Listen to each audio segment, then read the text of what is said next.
Assalamualaikum warahmatullahi wabarakatuh. Kali ini penulis ingin sedikit-sedikit meramal ya, memperkirakan, memprediksi kemungkinan apa yang terjadi pada Honda, baik dari sisi pabrikannya maupun dari sisi konsumennya. Kalau untuk statusnya sekarang ini, untuk motor Honda seorang KSAF ini, dari pabrik Hondanya, dari Astra Honda motornya itu menolak ya, membantah, ngeles, nggak mengakui adanya kasus rangka karat dan keropos yang terjadi di motor Honda. Sudah ada posko pengajuan, tapi belum jelas tindakan apa yang akan dilakukan, apa yang akan dikasih oleh Honda untuk konsumen yang motornya keropos beneran ya, yang beneran kena karat ya. Ini masih belum ada kejelasan, cuma diomongi ada menyediakan rangka layanan cek rangka ESAF. Penulis nggak tahu apakah cek ini gratis atau enggak. Ada yang ngomong 50.000 atau berapa gitu ya. Entah juga apakah kalau sudah ketemu karat itu juga akan dibebankan ke konsumen. Misalnya kalau minta rangkanya dicat celup gitu ya. Kalau minta rangkanya dibersihkan, dicat lagi, itu apa yang akan dilakukan? Apakah semua biaya akan dibebankan ke konsumen? Jadi misal satu kaleng cat semprot beli di Shopee harga 15.000, bisa beli 2, jadi 30.000. Untuk pembersih karatnya anggap aja 30.000, apa total 60.000 dibebankan konsumen? Atau akan membebankan biaya yang luar biasa besarnya ke konsumen, misalnya 1 juta kan, ini ngecatnya karena gini gitu ya. Entah apakah cuma 50.000, 60.000 biaya pengecatannya, atau makan biaya lebih besar lagi. Terus kalau untuk garansi rasanya ya entah ya apakah bakal berlaku atau enggak. Karena misalnya ya karat tapi cuma sedikit, ini cuma sedikit mas, nggak bisa diklaim gitu kan. Bisa aja, ini lihat nggak banyak karatnya gitu ya, padahal ya misalnya dalamannya karatnya udah lebar gitu ya, tapi tetap dianggap netral, ini nggak apa-apa ini mas gitu ya. Karena toh yang mengecek adalah orang ahas sendiri, bukan dari orang yang netral, bukan dari pihak ketiga. Kalau dari sisi ahas atau pabrikannya ya jelas nggak mungkin lah mencoba mencari-cari karatnya ya, pasti akan mencoba tidak tahu ada karat lah ya, logikanya seperti itu ya. Kita tahu sendirilah, pabrikan Jepang itu bukan pabrikan yang jujur ya, seringnya Honda apalagi. Kalau ada yang nggak setuju ngomong pabrikan Jepang itu jujur ya silahkan kasih bukti. Soalnya kalau dari omongannya direktur ya, bosnya ya, direktur produksinya loh ya, kok bisa-bisanya ngomong rangka yang mengalami patah keropos itu bukan ESAF ya. Delok nadi. Yang jelas yang dilakukan Honda sekarang ini bikin marah, terutama yang dilakukan petinggi Honda itu bikin marah masyarakat. Pernyataan dari KNKT juga nggak bikin masyarakat makin tenang, tapi makin marah. Sudah jelas masalahnya kayak gitu, yang mengalami banyak, yang buat video tunjukkan motornya juga menunjukkan adanya karat, walau memang ada yang nggak keropos ya, tapi tetap bikin marah lah ya. Bikin marahnya ini yang penting. Dan boleh dibilang bahwa masyarakat yang lain yang motornya itu termasuk kategori aman itu juga marah dan ketakutan gitu ya, sangat-sangat ketakutan, sangat-sangat ngeri ya, karena kok motornya kok berkarat seperti itu. Karena dia ya kebanyakan masyarakat sendiri nggak bisa memprediksi. Rangkanya sudah karat, ini mau diapakan? Apakah dibersihkan saja, dicat saja aman, atau harus diulas ulang lagi? Ini kan ya membawa masalah tersendiri ya. Honda sendiri sepertinya menganggap remeh respon masyarakat lagi. Ya akan ada beberapa skenario ya. Ada beberapa kemungkinan tentang apa yang terjadi di masa depan nanti. Yang skenario pertama adalah bakal ada skenario yang pertama adalah tidak akan ada perubahan sama sekali. Kondisinya sama seperti sekarang. Honda tetap mengelak bahwa tidak ada kasus rangka esaf kropos. Dari pemerintah ngomong nunggu ada, ya kalau dihitung sekarang 500.000 korban, entah itu korban jiwa atau korban celaka, sebelum bakal dilakukan recall.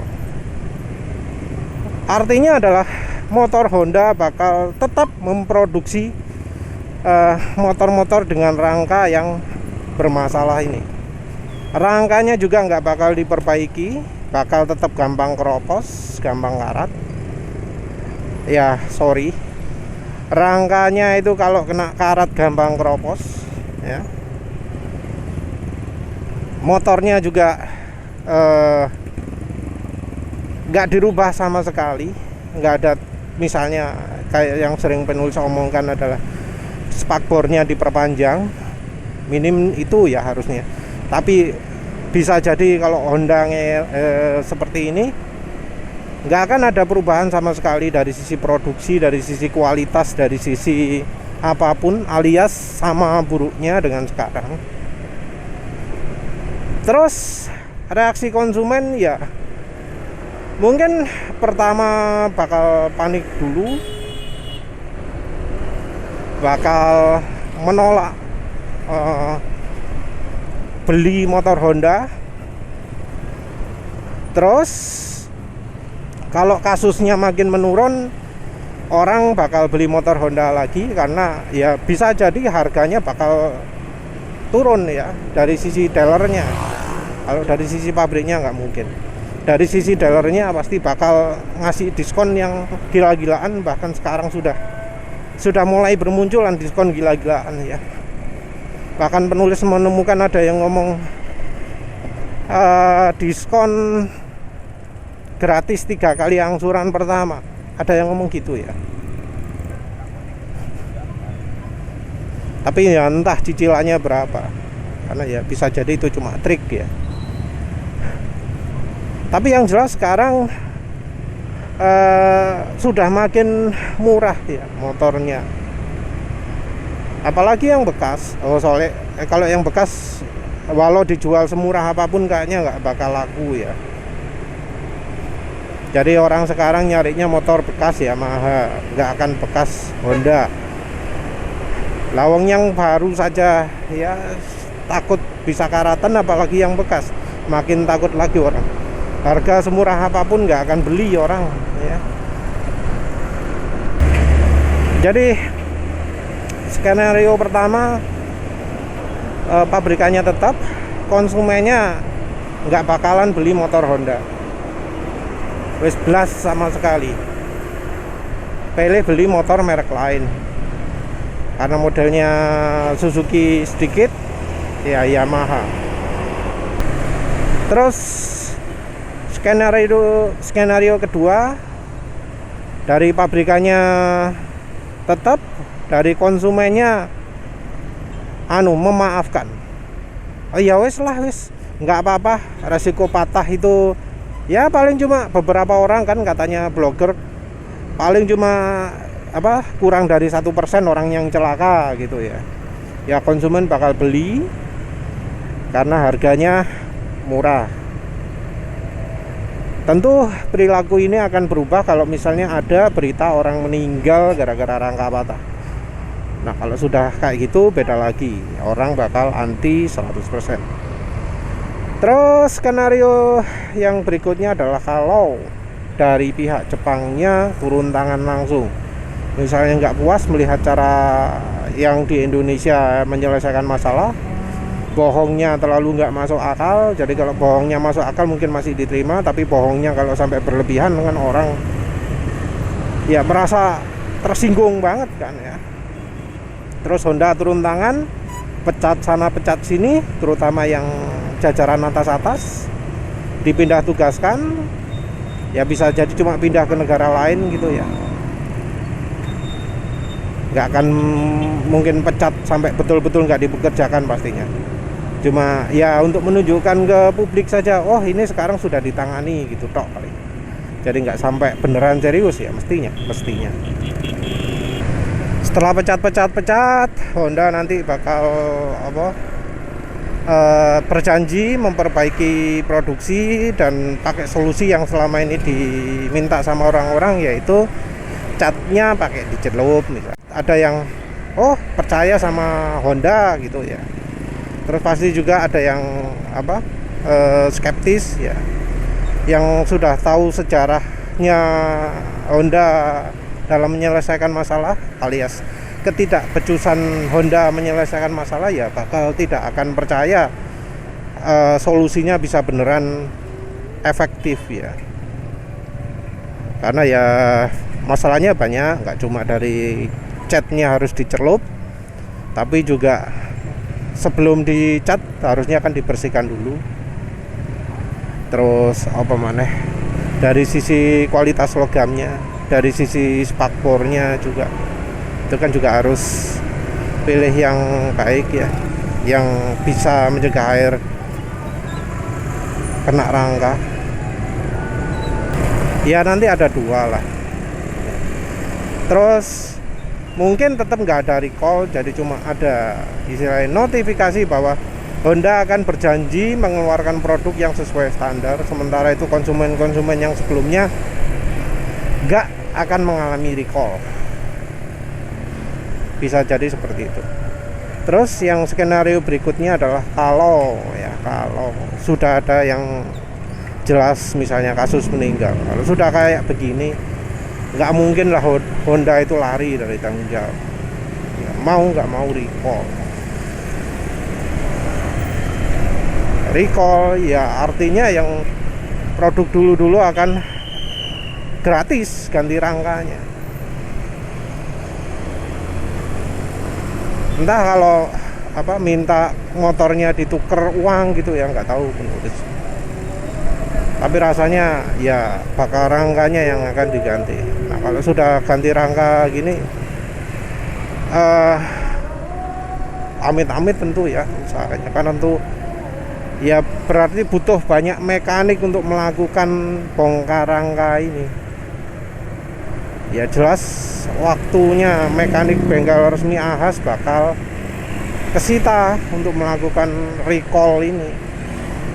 Jadi nggak dapat duit lah istilahnya. Honda harus membayari nggak cuma ganti rangkanya saja, tapi ya biaya ganti STNK. Atau entah apakah STNK ini masih 50-50 ya. Karena ganti rangka kan harus ganti nomor. Tentu yang diinginkan konsumen ya yang paling belakang sendiri. Karena kalau misalnya recall terus masih harus bayar ini cukup banyak, misal 1 juta ya. Karena Hondanya nanggung 1 juta misalnya. Ada yang menganggap itu cukup besar.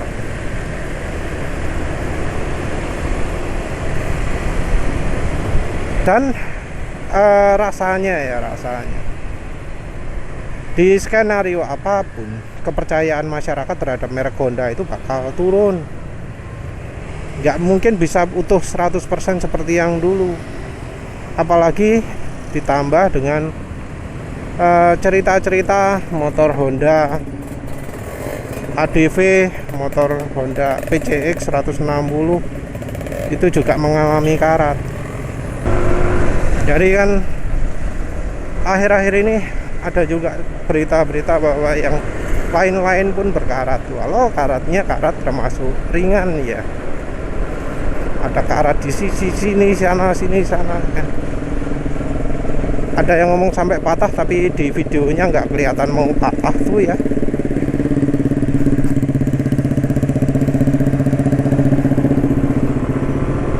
Nah kalau sudah seperti itu motor berkarat, ya pasti akan jadi label yang melekat ya di Honda. Honda motor rangka berkarat, selain dari bodi ringkih ya, yang sebelumnya kan sudah terkenal bodi ringkih, sekarang ditambahi bodi berkarat.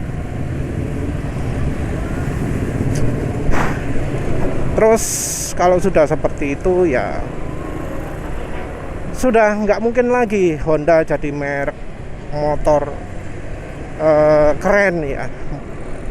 Untuk mengesankan sebagai motor mewah sulit ya, karena sudah kadung tercemar, sudah kadung hancur namanya. Terus respon petinggi Honda dalam hal ini yang membantah gitu bakal dapat tanggapan sangat negatif dari netizen, dari orang Indonesia. Kalau pejabatnya yang sekarang tidak dipecat, wah, bakal makin sulit Honda itu mengembalikan reputasinya.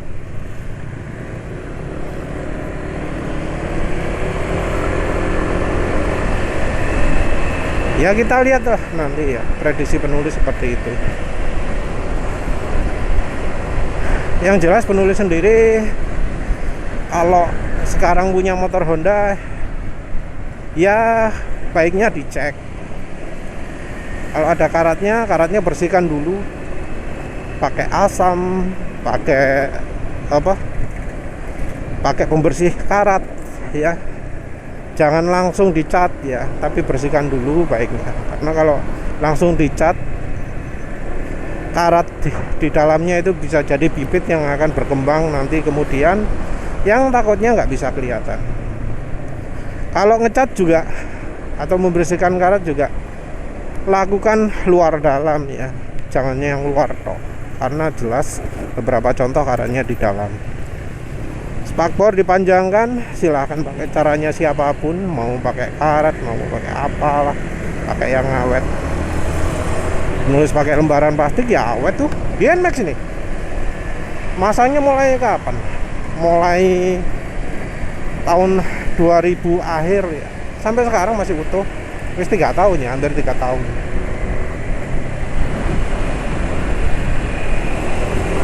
Jadi ya sederhana-sederhanaan pun bisa awet. Wes itu ya. Kalau motornya rusak, rangkanya parah ya mbuh maneh lah. Kalau sudah seperti itu ya wis kadung ya mbuh maneh. Silahkan putuskan mau dibenahi seadanya atau dibenahi dulu terus dijual. Tapi ya tetap harganya bakal jatuh ya, karena ya orang bakal takut beli motor bekas Honda. Kalau orang nggak mau beli ya harga hancur, harga bekasnya Honda. Padahal orang beli Honda itu tujuannya adalah biar harga jualnya mahal, terutama kan. Kalau harga jualnya hancur, nggak ada alasan beli motor Honda. Ya weslah itu saja. Terima kasih sudah menonton. Assalamualaikum warahmatullahi wabarakatuh.